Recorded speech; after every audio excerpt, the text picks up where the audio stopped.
चलिए, भारतीय संविधान के स्रोत। स्रोत का मतलब है कि भारतीय संविधान को कहाँ कहाँ से जो है हेल्प लेकर के बनाया गया है। लगभग 60 देशों के संविधान से मदद ली गई है भारतीय संविधान बनाने में। चलिए पहला देखते हैं क्या है।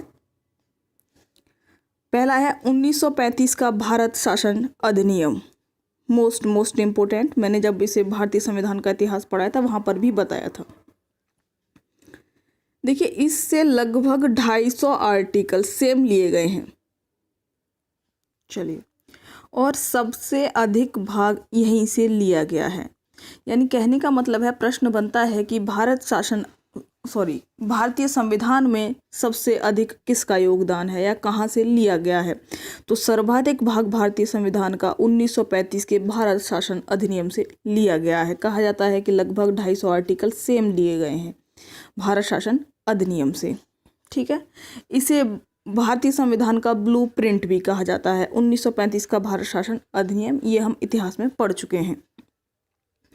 अब प्रश्न जो यहाँ से पूछे गए हैं अब तक, जैसे संघीय तंत्र, ठीक है, अगर ये कहा जाता है संघीय तंत्र कहाँ से लिया गया है, 1935 के भारत शासन अधिनियम से।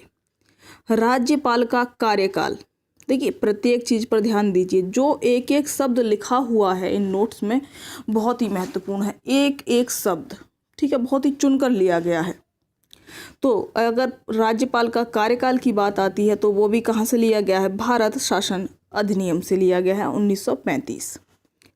लोक सेवा आयोग, ठीक है, यूपीएससी, वो कहाँ से लिया गया है उसका गठन, 1935 के भारत शासन अधिनियम से। ठीक है, तो तीन चीजें, संघीय तंत्र, राज्यपाल का कार्यकाल और लोक सेवा आयोग भारत शासन अधिनियम से लिए गए हैं। ठीक है, आगे चलते हैं।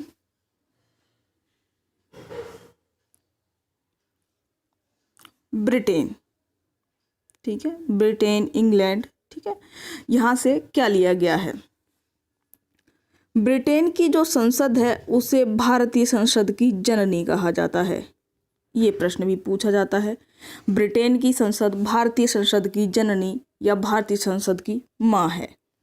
चलिए, ब्रिटेन से क्या क्या लिया गया है उसे देखते हैं। संसदीय शासन, संसदीय शासन व्यवस्था यानी संसद से संबंधित, देखिए यहाँ पहला शब्द क्या आ गया आपका, संसद आ गया। तो संसद से संबंधित जितनी भी चीजें आएंगी तो वो कहाँ से ली जाती हैं, ब्रिटेन से। संसदीय शासन कहाँ से लिया गया है, ब्रिटेन से। यहाँ पर इसे थोड़ा याद करना पड़ेगा आपको, ठीक है। विधि का शासन, देखिए शब्दों पर ध्यान देना है। विधि का शासन कहाँ से लिया गया है, ब्रिटेन से लिया गया है। ठीक है, एकल नागरिकता कहाँ से ली गई है, ब्रिटेन से। एकल नागरिकता का मतलब है कि आपके पास एक ही नागरिकता होती है कि आप भारतीय हैं।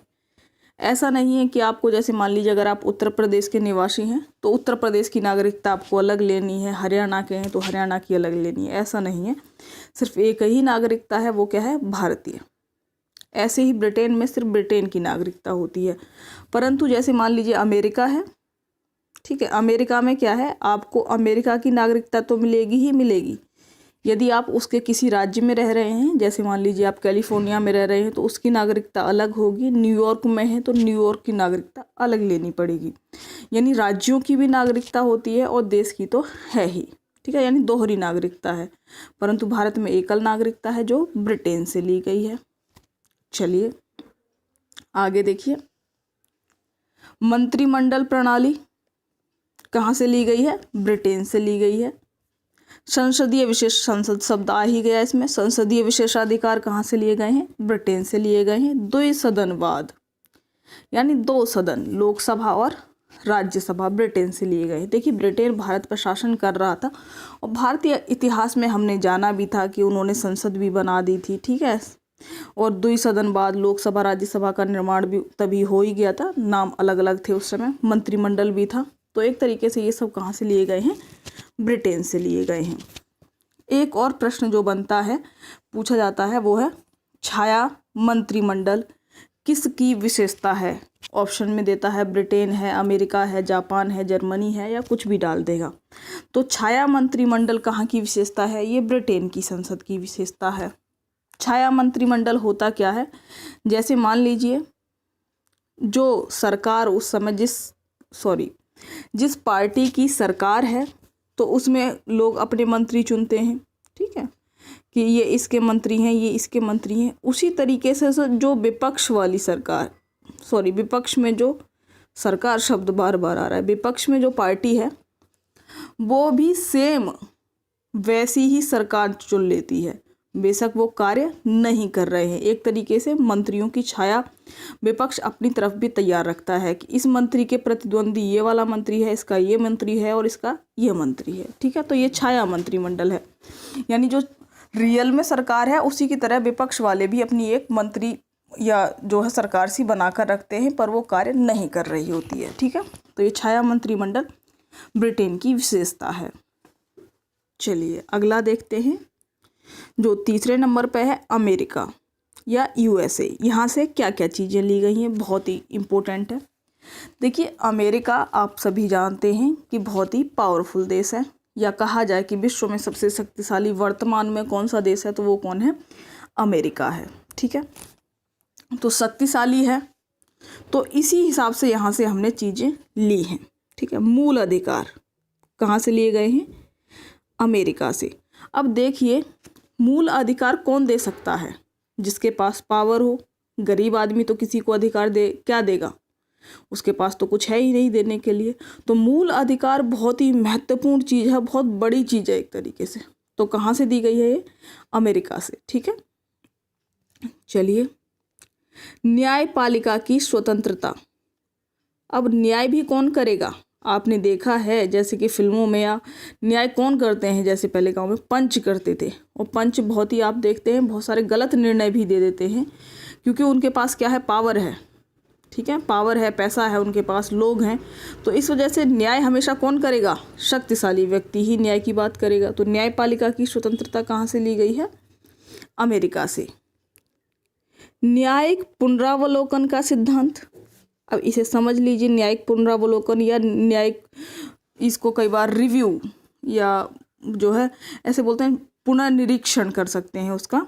पुनरावलोकन का मतलब है कि जैसे मान लीजिए सरकार ने कोई नियम कानून बनाया, ठीक है, यदि वो नियम कानून संविधान का उल्लंघन कर रहा है तो जो न्यायालय है यानी जो सुप्रीम कोर्ट है उस कानून को रद्द कर सकता है, ठीक है। तो यदि कोई सरकार कानून बनाती है और वो संविधान का उल्लंघन कर रहा है यदि वो कानून, तो जो न्यायालय है वो उसे निरस्त कर सकता है। यही क्या है, पुनरावलोकन।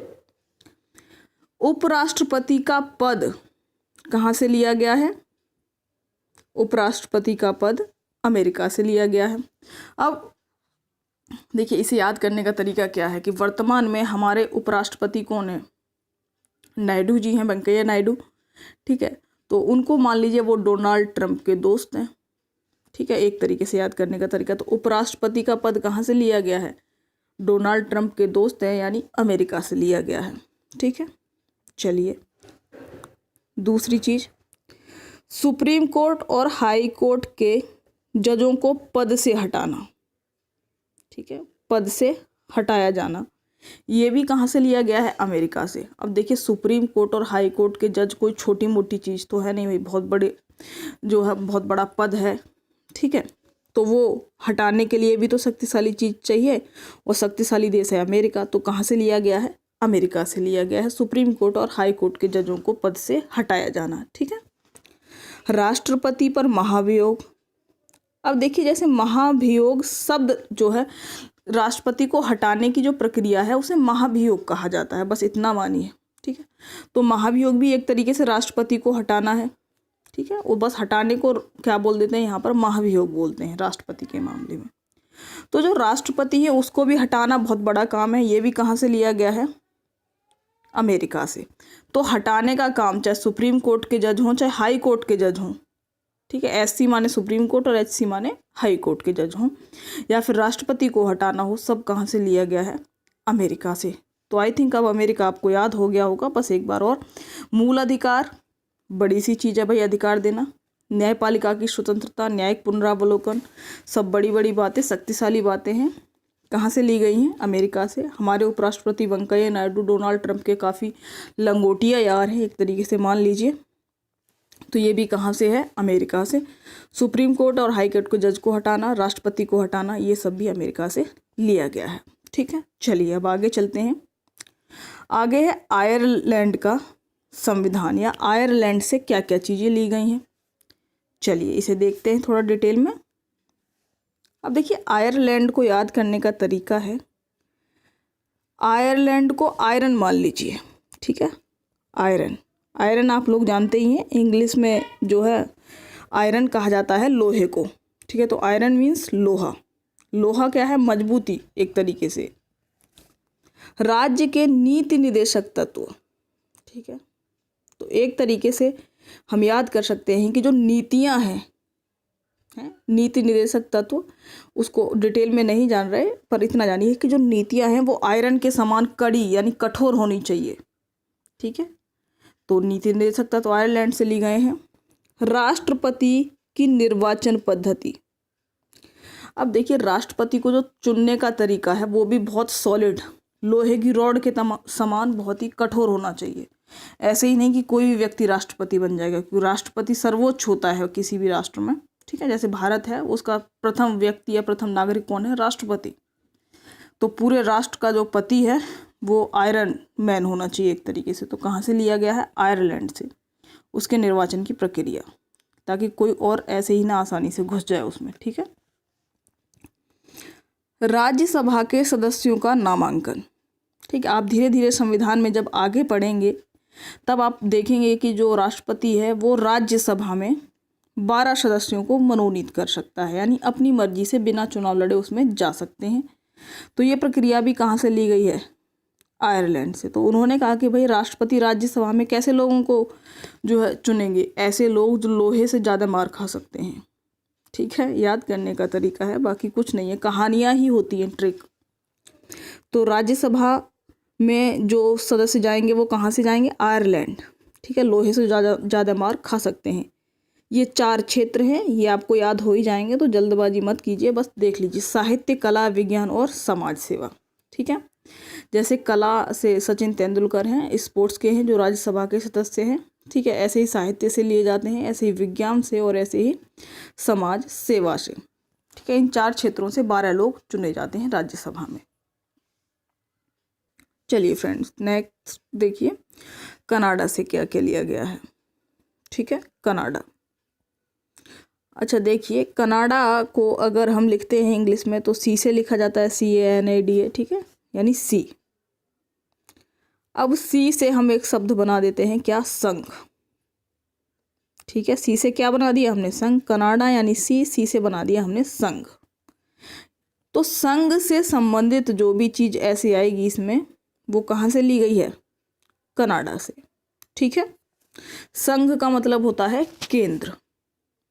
ठीक है, तो कनाडा से सी यानी संघ लिया गया है, और संघ से संबंधित यानी केंद्र से संबंधित चीजें कनाडा से ली गई हैं। उन्हें अब देखते हैं।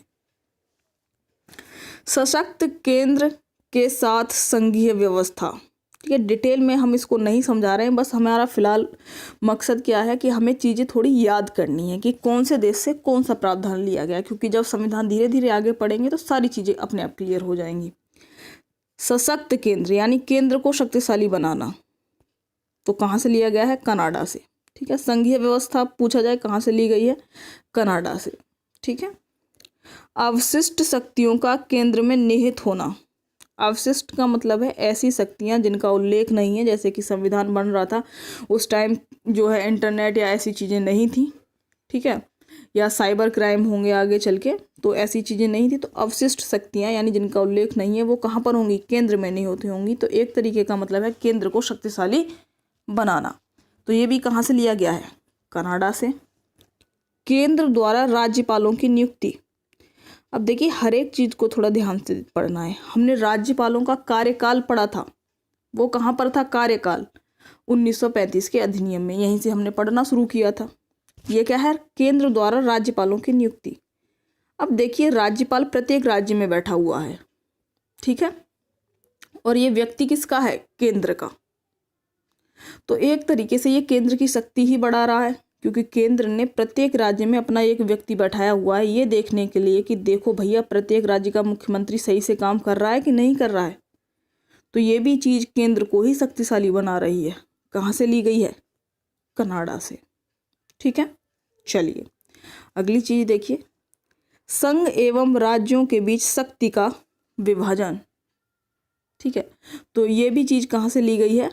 यानी शक्तियों का विभाजन। और शक्तियां आप देख ही रहे हैं केंद्र ने अपने आप ज़्यादा रख ली हैं, तो ये चीज़ें भी कहाँ से ली गई हैं? कनाडा से। तो आई थिंक आपको याद हो गया होगा, कनाडा यानी सी से कनाडा लिखा जाता है, सी से संघ यानी केंद्र को शक्तिशाली बनाने वाली चीज़ें कहाँ से ली गई हैं? कनाडा से। संघीय व्यवस्था कनाडा से, आवश्यक शक्तियों का केंद्र में निहित होना कनाडा, राज्यपालों की नियुक्ति कनाडा और शक्ति का विभाजन कनाडा से लिया गया है। ठीक है, चलिए आगे चलते हैं। ऑस्ट्रेलिया। ठीक है, ऑस्ट्रेलिया से क्या लिया गया है? ऑस्ट्रेलिया से प्रस्तावना की भाषा ली गई है। ठीक है, प्रस्तावना की भाषा कहाँ से ली गई है? ऑस्ट्रेलिया से। बहुत पूछा जाता है। ठीक है, याद करने का अगर तरीका करना है तो आप एक तरीके से कर सकते हैं कि जो प्रस्तावना की भाषा है वो कौन सी भाषा है? जो भाषा कंगारू बोलता है। कंगारू क्या है? ऑस्ट्रेलिया का जो है राष्ट्रीय पक्षी है कंगारू। ठीक है, तो कहाँ से लिया गया है? ऑस्ट्रेलिया का जो कंगारू है वैसी भाषा होनी चाहिए प्रस्तावना की। समवर्ती सूची। ठीक है, समवर्ती सूची आप आज जानेंगे, आगे जब हम पढ़ेंगे सूचियाँ उसमें जानेंगे। ये भी कहाँ से ली गई है? ऑस्ट्रेलिया से। ठीक है, दोनों सदनों की संयुक्त बैठक कहाँ से ली गई है? ऑस्ट्रेलिया से। देखिए, समवर्ती सूची ऐसी सूची जिसमें राज्य भी कानून, ऐसी सूची जिसमें डाले गए विषयों पर राज्य भी कानून बना सकता है और केंद्र भी। तो यानी दोनों कानून बना सकते हैं। तो दो चीज़ें आ गई इसमें। संयुक्त बैठक में भी दोनों बैठक में भाग ले सकते हैं, लोकसभा और राज्यसभा। तो ये दोनों चीज़ों का मिलन वाली चीज़ें हैं, कहाँ से ली गई हैं? ऑस्ट्रेलिया से ली गई हैं। ठीक है, एक तरीके से तो समवर्ती सूची, संयुक्त बैठक दोनों ही ऑस्ट्रेलिया से ली गई हैं। अब देखिए यहाँ प्रश्न देखिए, प्रस्तावना को उद्देशिका कहते हैं, ये भी हम बता ही चुके हैं आपको। ठीक है, उद्देशिका या प्रस्तावना कुछ भी नाम दे सकता है। का विचार कहाँ से लिया गया है? तो ये अमेरिका से लिया गया है। दोनों में अंतर है, दोनों प्रश्न पूछे जाते हैं। प्रस्तावना की भाषा ऑस्ट्रेलिया से, प्रस्तावना का विचार अमेरिका से। ठीक है, ध्यान रखिएगा। प्रस्तावना की भाषा ऑस्ट्रेलिया, प्रस्तावना का विचार अमेरिका। ठीक है, तो अमेरिकी ज़्यादा इंटेलिजेंट है इसलिए विचार वहाँ से लिया गया है। ऑस्ट्रेलिया या कंगारू की भाषा अच्छी है तो वहाँ से ले ली गई है। एक तरीके से ऐसे याद कर सकते हैं। चलिए अगला देखिए, जर्मनी। अब जर्मनी को अगर हमें याद करना है तो हम हिटलर को कैसे भूल सकते हैं? ठीक है, हिटलर,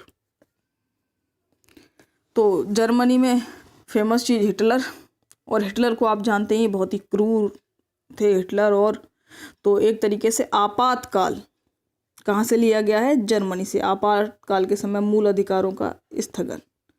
ठीक है, मूल अधिकारों का स्थगन कौन करेगा? प्रेसिडेंट यानी राष्ट्रपति करेंगे।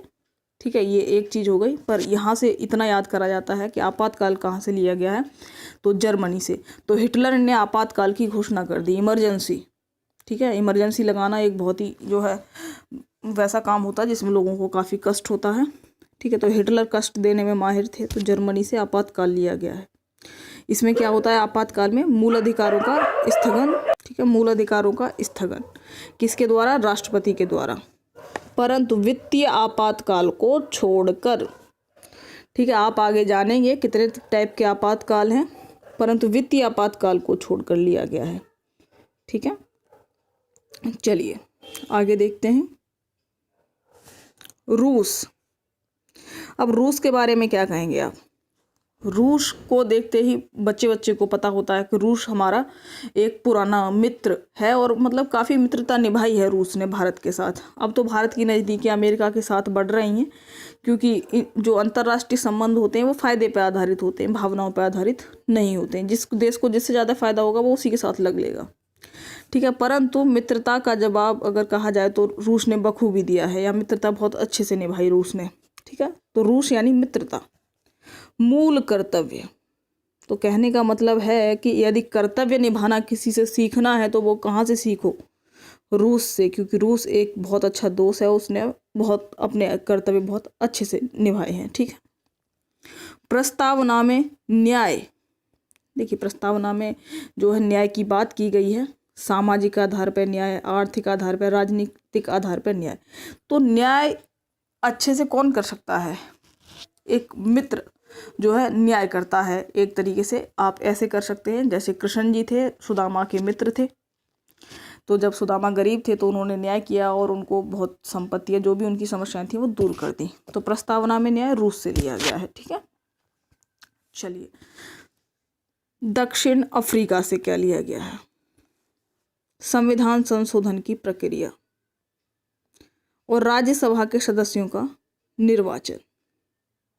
ठीक है, राज्यसभा के सदस्यों का निर्वाचन और संशोधन की प्रक्रिया।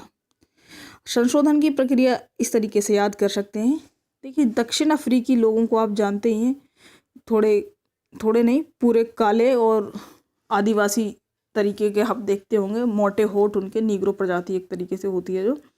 तो एक तरीके से कह सकते हैं कि यदि कोई भारतीय भावुक होकर अगर नीग्रो से शादी कर लेता है, ठीक है, उस काले मोटे से बंदे से, तो संशोधन करने की उसे अनुमति है। यानी अगर वो कुछ चेंज करना चाहता है, उसे छोड़ना चाहता है तो छोड़ सकता है। तो दक्षिण अफ्रीका से ली गई है संशोधन की प्रक्रिया। यदि आप कोई और कहानी बना सकते हैं तो बेहतर है, ये मेरी बनाई हुई है। ठीक है। चलिए, अगला प्रश्न, जापान से क्या लिया गया है, विधि द्वारा स्थापित प्रक्रिया। ठीक है। अब एक तरीके से कह सकते हैं जापान यानी जलपान। ठीक है, जलपान। तो ऐसी मटकी से पानी भरिए जो विधि यानी नियम कानून के द्वारा बनाकर रखी गई है।